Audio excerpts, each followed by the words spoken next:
Dalam artikelnya yang berjudul "Benarkah Film Cinta Tapi Beda Langgar Hukum?", Sutomo Paguchi menulis, jadi Minang tidak identik dengan Islam dan orang Minang tidak wajib beragama Islam dalam perspektif hukum positif, karena pilihan beragama merupakan hak azazi manusia. Dalam konteks ini, andai kata ada hukum adat yang bertentangan dengan hukum positif, maka hukum adat itu harus tunduk pada hukum positif.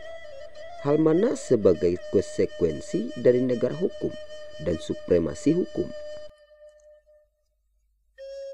Orang Minang setelah masuknya syiar Islam hingga sekarang menganut azas adat basandi syarak basandi kitabullah. Dengan begitu, maka setiap keturunan Minang wajib hukumnya secara adat memeluk agama Islam.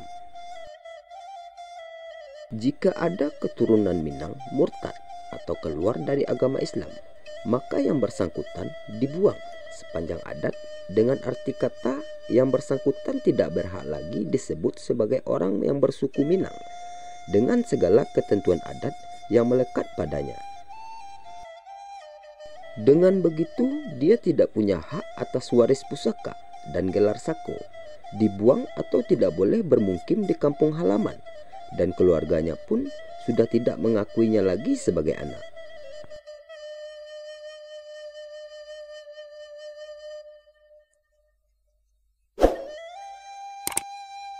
Maka jelaslah keislaman itu sangat melekat pada diri orang Minang. Dengan demikian, Minang identik dengan Islam. Semua orang Minang jelas Islam. Kemudian mengenai pilihan beragama, memang adalah hak setiap orang. Hukum positif pun tidak pernah mewajibkan seseorang harus beragama apa. Oleh karenanya, jika ada seseorang Minangkabau keluar dari agama Islam, maka hukum positif tidak berhak mencampuri hukum adat yang diberikan kepada pelaku tersebut. Kesimpulannya, apa yang ditulis oleh Sutomo Paguchi menurut saya adalah keliru, dan orang Minang harus hati-hati memahami pernyataan tersebut. Kesimpulan yang benar menurut saya adalah: yang pertama, suku Minang identik dengan Islam. Yang kedua, secara hukum adat, setiap orang Minang wajib beragama Islam. Yang ketiga, jika ada orang Minang keluar dari agama Islam, maka pemberlakuan hukum adat pantas diberikan tanpa harus tunduk kepada hukum positif. Kalau kita contohkan, jika ada seorang Minang menjadi murtad, maka secara adat dia dihukum tidak dapat mendapat hak waris, diusir dari kampung halamannya karena hukum adat salingka nagari, dan tidak diakui sebagai anak oleh orang tuanya. Maka hukum pidana atau hukum positif tidak bisa mengembalikan hak waris pelaku tersebut, tidak bisa mengembalikan ke kampungnya juga kepada orang tuanya. Belum ada sejarahnya orang sekampung atau senagari dipenjara karena sudah mengusir orang yang murtad dari ranah Minang. Arti kata hukum positif, wajib hukumnya menghormati hukum adat dan norma yang berlaku di masyarakat. Jadi kepada orang Minang, jangan coba-coba menjadi murtad.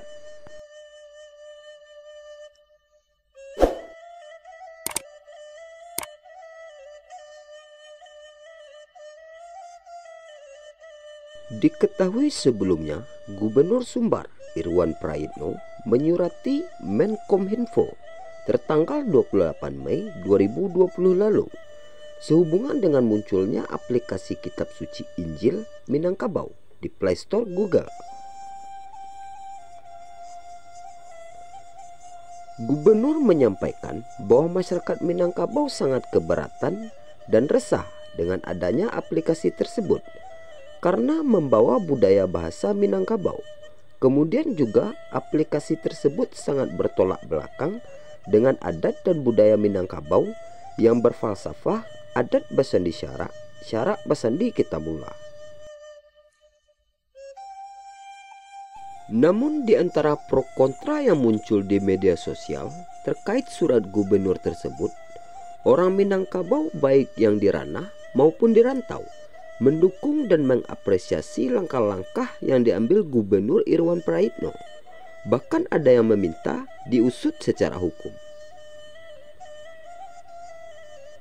Dijelaskan setiap daerah punya kearifan lokal masing-masing, dan ada daerah yang kearifan lokalnya berkaitan dengan latar belakang religi. Sumbar adalah salah satu contohnya.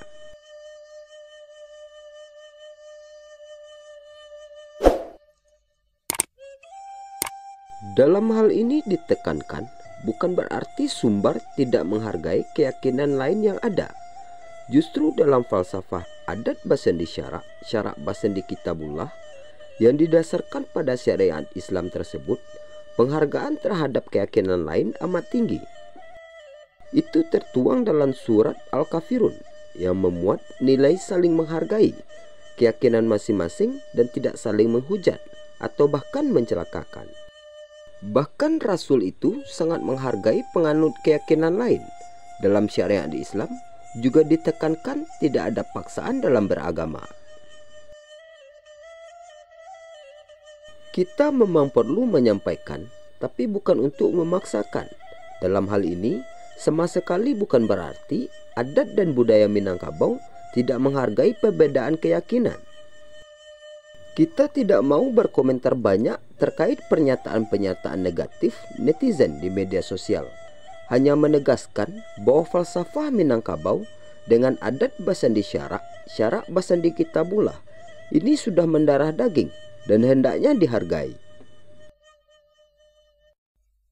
Sebaiknya yang tidak mengerti dengan falsafah orang Minangkabau jangan pula ikut-ikutan mengomentari dengan nada sumbang. Tolong juga lah hargai harkat dan martabat serta falsafah adat orang Minangkabau.